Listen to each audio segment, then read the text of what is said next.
भारत की तट सीमा बेहद बड़ी है और दोनों ओर दुश्मन बैठा है। एक तरफ है पाकिस्तान और दूसरी तरफ है चीन। चीन जहां स्ट्रिंग ऑफ पर्ल्स ऑपरेशन के तहत भारत को घेरने की चुनौती दे रहा है, तो पाकिस्तान अपने दहशतगर्द समंदर के रास्ते कई बार भेज चुका है। पर जब जब दुश्मन ने भारत की समुद्री सीमा में घुसने की कोशिश की, उसे हर बार मार गिराया है भारत के जहाजी बेड़े ने। कागज पर भले हम हिंदुस्तानियों की नौसेना को दुनिया की 7वीं बड़ी नौसेना का दर्जा हो, लेकिन हमारे जाबाज नौसैनिक ऐसे लड़ते हैं जैसे दुनिया का सबसे बड़ा जहाजी बेड़ा भारत के ही पास हो। इतिहास गवाह है 1961 ऑपरेशन विजय पुर्तगालियों से गोवा मुक्ति अभियान हो, 1971 ऑपरेशन ट्राइडेंट भारत पाकिस्तान युद्ध हो, 1988 ऑपरेशन कैक्टस मालदीव का संकट हो, 1999 कारगिल युद्ध के दौरान नौसेना का ऑपरेशन तलवार हो, 2004 सुनामी संकट से मची तबाही में आंध्र प्रदेश तमिलनाडु के अलावा इंडोनेशिया श्रीलंका मालदीव में रेस्क्यू ऑपरेशंस हो। देश की नौसेना ने हमेशा देश का गौरव बढ़ाया ही है और अब रूस में निर्मित परमाणु पनडुब्बी INS चक्र को 2021 तक भारतीय नौसेना में शामिल किया जाएगा। 2027 के अंत तक भारतीय नौसेना में 150 पोत और 500 एयरक्राफ्ट और हेलीकॉप्टर शामिल होने के अनुमान के साथ भारतीय नौसेना की वर्ल्ड रैंकिंग में इजाफा होना तय है। तो आइए जानते हैं भारतीय नौसेना की सामरिक शक्ति के बारे में। भारतीय नौसेना के पास INS निर्भीक, INS गोदावरी, INS विक्रांत सेना के मुख्य पोत हैं। यह पोत विमान वाहक तो हैं ही, साथ ही मिसाइल ले जाने और उसमें लगे संयंत्रों के माध्यम से चलित करने के कारण विध्वंसक भी होते हैं। इन्हीं पोतों की शक्ति के कारण भारत की नौसेना विश्व की सबसे मजबूत नौसेनाओं में से एक गिनी जाती है। पहला है INS निर्भीक।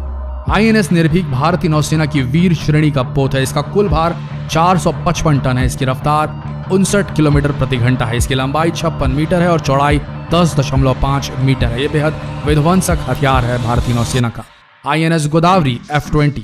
INS गोदावरी F20 एक स्वदेशी पोत है जिसका निर्माण मुंबई में किया गया था। इसे 10 दिसंबर 1983 में नौसेना में शामिल किया गया था। INS कुठार। INS कुठार पोत में 14,400 हॉर्स पावर के 2 डीजल इंजन लगे होते हैं। इसकी लंबाई 91.1 मीटर है और चौड़ाई 10.5 मीटर है। इसकी रफ्तार 50 किलोमीटर प्रति घंटे की है।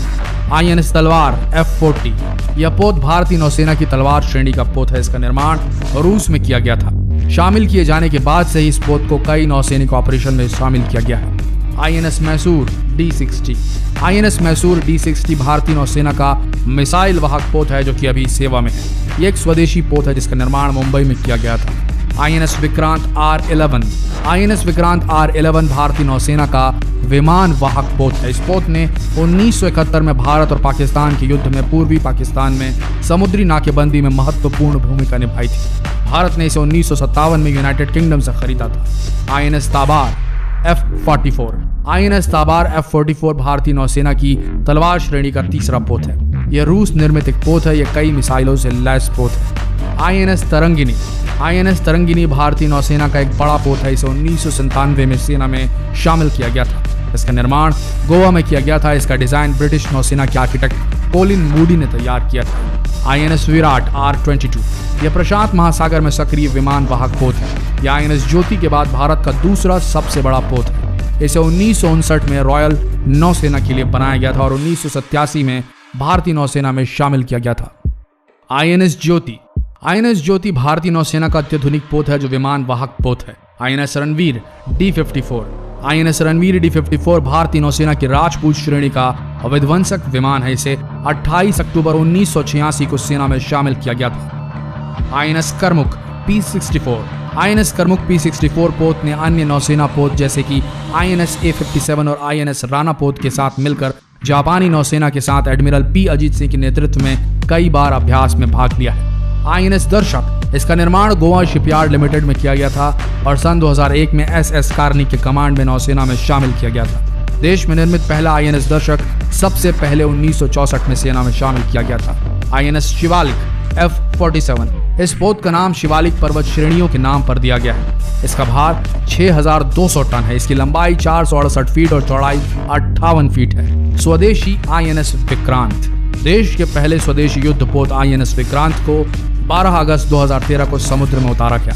INS विक्रांत को देश के रक्षा मंत्री A.K. एंटनी ने अपनी पत्नी एलिजाबेथ के साथ कोच्चि में लॉन्च किया। विक्रांत का भार 37,500 टन है, जो अमेरिका, यूके, रूस और फ्रांस की युद्धपोतों को टक्कर देता है। तो ये थी दोस्तों भारत की नौसेना की जबरदस्त ताकत, और आने वाले समय में भारत जल्द ही परमाणु पनडुब्बी लैस हो जाएगा। मिलते हैं अगले वीडियो में, तब तक के लिए धन्यवाद। आप सबको क्या लगता है, भारत को अपनी नौसैनिक ताकत कितनी बढ़ानी चाहिए? क्या अब वक्त आ गया है कि हमें भी नौसैनिक मोर्चे पर और ज्यादा टेक्नोलॉजिकली एडवांस होना होगा? कमेंट में जरूर बताइएगा। मिलते हैं अगले वीडियो में, तब तक के लिए धन्यवाद।